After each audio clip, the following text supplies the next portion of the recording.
Hey guys, time for another chapter of No Talking by Andrew Clements. We are now on chapter 17, which chapter 17 is Alliances. Last time we read chapter 15 and 16, and the teachers and Mrs. Hiatt had started to come up with a plan to stop the 5th graders from doing their contests. In chapter 17, we're going to see if the 5th graders listen or if they decide to do their own thing. So, here we go. Let's find out what they decide to do. In chapter 17, Alliances.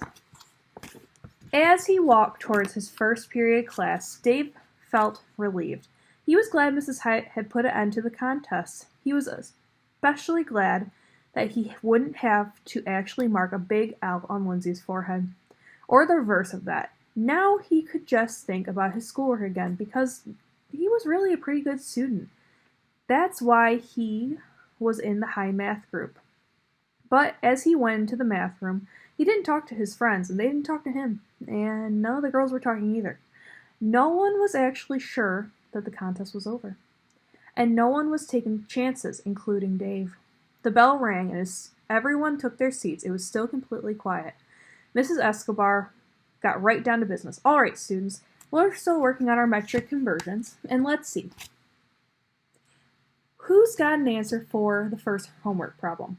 Lindsay raised her hand, and when Mrs. Escobar nodded, she said, 312. Mrs. Escobar frowned. 312 what? Lindsay said, degrees Celsius. Mrs. Escobar looked at Lindsay.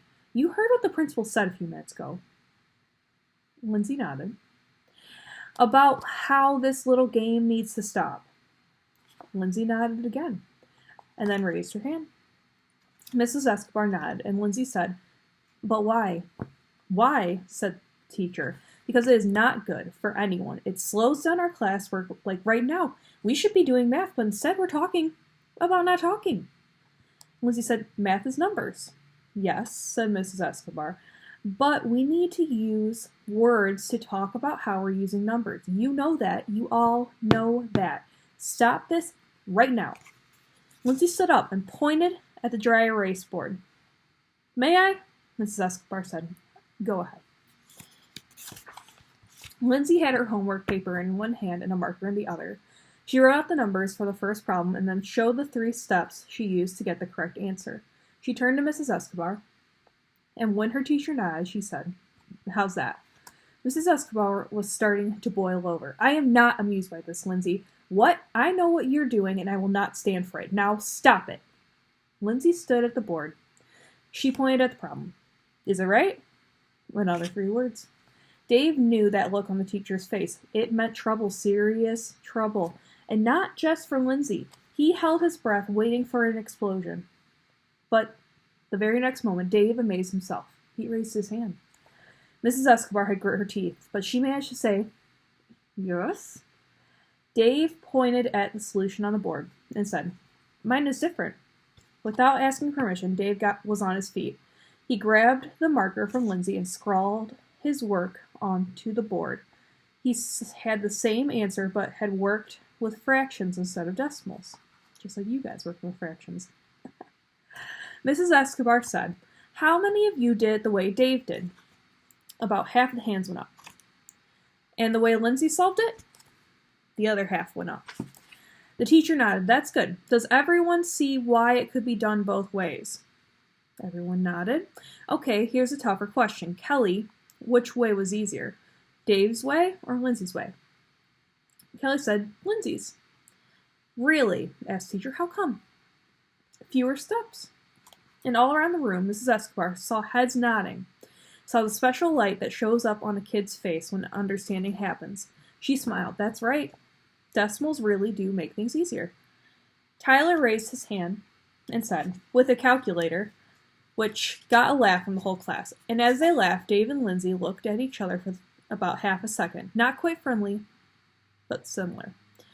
Then Dave thought, this means the contest is still on, and he wasn't sure how he felt about that. The class sailed through the rest of the conversion problems. Miles to kilometers, kilograms to ounces, acres to hectares, on and on. And every student responded using 3 words or less, or with written answers on the board. Mrs. Escobar knew the kids weren't obeying Mrs. Hiatt. She knew they were still counting words, still keeping silent unless called on. But honestly, at this moment, she didn't care. She was in the middle of an amazingly productive period, and everyone was so focused, so alert, so engaged.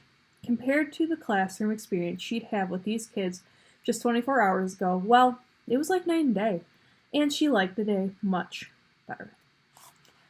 And what happened in the other first period classrooms on Wednesday? Classrooms where Lindsay and Dave were not on hand to provide some leadership? As science class began, Mrs. Marlowe had already decided to make an example of the first kid who gave her a 3-word answer. It happened to be Kyle. I asked you to tell me about the order of Lepidoptera, the teacher said. Kyle nodded. Butterflies and moths, he repeated. And that's all you know, he said. He nodded. Pretty much. Which got the giggle from the class. Mrs. Marlowe grabbed a notepad and picked up a pencil, reading out loud as she wrote, Dear Mrs. Hiatt, Kyle has refused to obey your instructions. He is not participating in class discussion. And Kyle raised his hand. And Mrs. Marlowe snapped, What? I'm participating. No, she said. You're deliberately using few words as possible, and you're disobeying the principal. Kyle shook his head. I'm conserving. She said, Nonsense. Conservation means, Kyle finished the sentence, not wasted. Mrs. Marlowe glared at him. Conservation is for energy and water and soil and forests. Words don't need conserving. Maybe they do, Kyle said, which was awfully brave of him. And all the kids in class nodded in agreement with Kyle, which was also very brave. Mrs. Marlowe felt herself getting angry. However, she was an extremely logical person, and she had to admit that Kyle had a point. Anybody who had ever eaten lunch in the teacher's room or had sat through a whole faculty meeting had to agree that a lot of words get wasted every school day. And all that endless gabbing that made the Unshushable so famous, 99% waste. But she said, regardless of that, the principal said that you must participate normally in class. Kyle scrunched up his face. What's normal? Mrs. Marlowe said, in this case, it means talking the way the principal wants you to, the way I want you to, the way everyone usually talks and answers normally. Kyle said, can normal change? Well, and Mrs. Marlowe paused. She paused because just 3 days ago they had discussed climate change, and she had explained how normal high temperature now would have been considered abnormal 100 years ago. And she knew Kyle would remember that. The whole class probably remembered. This is a very bright group. She continued, Yes, you could say that, but it's certainly not normal to use only 3 words at a time. Or no words at all, not at school. Kyle shrugged. Works for me. Mrs. Marlowe thought back on all the times in the past week where she had yelled at Kyle about his nonstop whispering, about his constant joke-telling, about his never-ending comments about anything and everything that ran through his twitchy little head. And she looked at Kyle sitting there, quietly giving her his full attention. And every other student was doing the same thing. And suddenly the idea of trying to make these kids talk, actually demanding that they go back to being noisy, self-absorbed chatterbrains, is simply wasn't logical. So Mrs. Marlowe decided to go ahead with her lesson for the day, and she adjusted herself to the new normal, because the new normal was at least 10 times better than the old normal. In social studies, there were more oral reports, and Mrs. Overby called on Ed Canner and Bill Harkness to go first. The boys walked to the front of the room, stood shoulder to shoulder, and both of them looked at the index cards in Bill's hands. Ed said, Italy is old, and Bill said, the Roman Empire. Ed said, ruled the world, and Bill said, for many centuries, and Mrs. Overby said, what do you two boys think you're doing? Ed said, giving our report, and Bill said, on Italy. No, said the teacher, you're still playing the game counting the words. But we practiced, Ed said. We're ready, Bill said. And Ed said, can we finish? Like the other teachers up and down the 5th grade hall, Mrs. Overby had to make a decision. Go with the flow, which promised to be very quiet and orderly, or call for the principal, raise a ruckus, and try to force these kids to be their old, regular, noisy selves again. As a student of history, Mrs. Overby knew about the power of the grassroots movement. She also knew about the power of civil disobedience. But mostly, she decided that this no-talking craze was actually a pretty good social experiment. Plus, she didn't feel like the kids thought they were winning and she was losing. It wasn't like that. They were just having a different kind of communication experience together, that's all. True, Ed and Bill's report on Italy was choppy and awkward and a little hard to follow, as they passed the narration back and forth like a ping-pong ball. But the boys made all their points. Learning took place, and the whole class sat silently and paid close attention. And the next 5 reports went almost as smoothly. What more could the social studies teacher ask for? So, like the other teachers, Mrs. Overby chose the quiet way, and she decided to talk to the other teachers later in the morning to see how they were handling this thing. And she talked to Mrs. Hiatt, too. Language arts was the easiest class for the kids. Mr. Burden didn't even try to make them stop their activity. If they wanted to be quiet and talk only in 3-word bursts, he was all for it, no matter what the mighty Mrs. Hiatt had to say. After all, this was his classroom, wasn't it? And if he believed this way of using words could provide a good language arts learning experience, then couldn't he proceed with it? Yes, absolutely. But he wasn't foolish. He walked to the back of the room, stuck his head out in the hallway, looked both ways, and then closed the door. Back at the front of his room, Mr. Burton said, "Eric, Rachel, please come up and sit in the chairs." When they were both seated, he said, "You two are going to have a short debate. A debate is an orderly argument, and each of you will take opposite sides on the same issue. The question is, should there be soft drink machines in school cafeterias? Rachel, you will argue for this question, and Eric, you will argue against it. You will take turns speaking, and you may use no more than 3 words for each statement. Ready?" Eric and Rachel shook their head. No. Mr. Burton said, "Don't worry, you'll both do fine. Eric, you first, and you may begin." Eric said, "Soft drinks, bad." Rachel shook her head and said, "No, not bad, delicious." Eric frowned. "Too much sugar." Rachel said, "I like sugar." Eric shook his head. "Sugar rots teeth." Rachel smiled a big smile. "Not mine." Eric said, "Milk is better." Rachel shrugged. "Try sugar-free." Eric said, "Not bad, still bad, nutrition." Rachel held up her arm and made a muscle. "I eat vegetables." Eric said, "Not everyone does." Rachel said, "I like choosing." Eric said, "Soda is expensive." Rachel pulled $1 from her pocket. "I have enough." Eric said, "Spend it smarter." Rachel said, "What about freedom?" Eric shook his head. "Not at school." Rachel smirked. "Very bad news." And they went on like that for about 5 minutes with no let-up. All the kids were fascinated, and of course, so was Mr. Burton. He took furious notes, writing down each response, trying to record the kind of gestures the kids made, their facial expressions, and their tone of voice. Very few words were being exchanged, but whole worlds of ideas were floating around as the kids tried to build their arguments.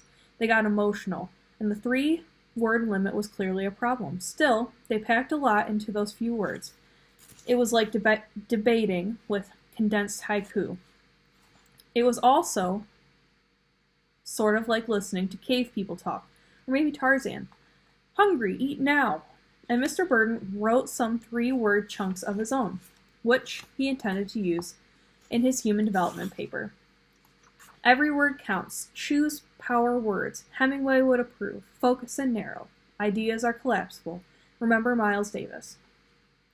And he looked at what as he looked at what he wrote, he thought, maybe I should write my whole paper using 3-word sentences. That would certainly get the attention of my professor. In music class, the kids entered the room and sat silently, just like yesterday afternoon. Mrs. Akers was sure the students were going to disobey Mrs. Hyatt's orders. and she was ready to take some drastic steps to stop this nonsense. But when she played an introduction and launched into Over the River and Through the Woods, everyone sang right out. The teacher was amazed. Mrs. Akers felt like there had been a glorious victory for the forces of law and authority, and she intended to write the principal a special note to say thanks for her strong leadership. In fact, though, the principal's talk was not the direct cause of the singing. Taryn had written a simple note, and she'd shown it to all the boys and girls as they came into the music room. Singing is not talking. Deal? Let me write that down. Kind of special right there. And by nodding, all the boys and all the girls had silently agreed that bending the contest rules a little was a good idea. Besides, no one wanted the Thanksgiving music program to sound lousy, and their contest would be over by then anyway. The boys and girls in the first period music class might not have noticed it, but the important thing was not that they agreed to sing. The important thing was that they had agreed. This is an important part. Pay attention. About anything. 5th grade boys and 5th grade girls at Layton Elementary School were actually cooperating and helping each other. And that's what was happening in other 5th grade classrooms too. The boys and girls had joined forces without even realizing it, together. They had resisted the pressure from the principal and from their teachers. They had used their wits and teamed up to prove that not talking was a simple, harmless activity. It wasn't like the boys and girls were getting all buddy-buddy or anything, and it wasn't like the teasing and taunting had completely stopped, because old habits are hard to break. But still, cooties were dying all over the place. That was one result. Another result of the morning classes was that the kids had won a new kind of respect from their teachers. The teachers had a great respect for order and discipline. Teachers love to make careful plans and then put them into action. That's what they do. And teachers hate noise and disorder and bouncing kids because these things keep them from accomplishing their careful plans. However, there was one gigantic problem with all this harmony and order and balance and peace that was blooming in the 5th grade hall. Mrs. Hiatt wasn't in the loop. She was clueless about these new developments. In fact, the principal wasn't even in the building during the morning. She was across town at the district office working on next year's budget. She had left her trusty teachers to carry out her strict orders, but Mrs. Hiatt had organized her meetings to be sure that she would be back at school in time for 5th grade lunch, because the principal was sure she would be needed at lunch with her bullhorn to keep law and order, like always. Because Mrs. Hiatt had complete confidence in her teachers, she was sure that by lunchtime everything would be back to normal. And that's where we're going to stop for our story. Next time we're going to read chapter 18, which is Adventures in the Red Zone. I'm going to leave some questions for you to think about. Feel free to discuss with your family, your parents, your siblings, whoever is home. And I will see you guys for our next chapter very soon. Bye.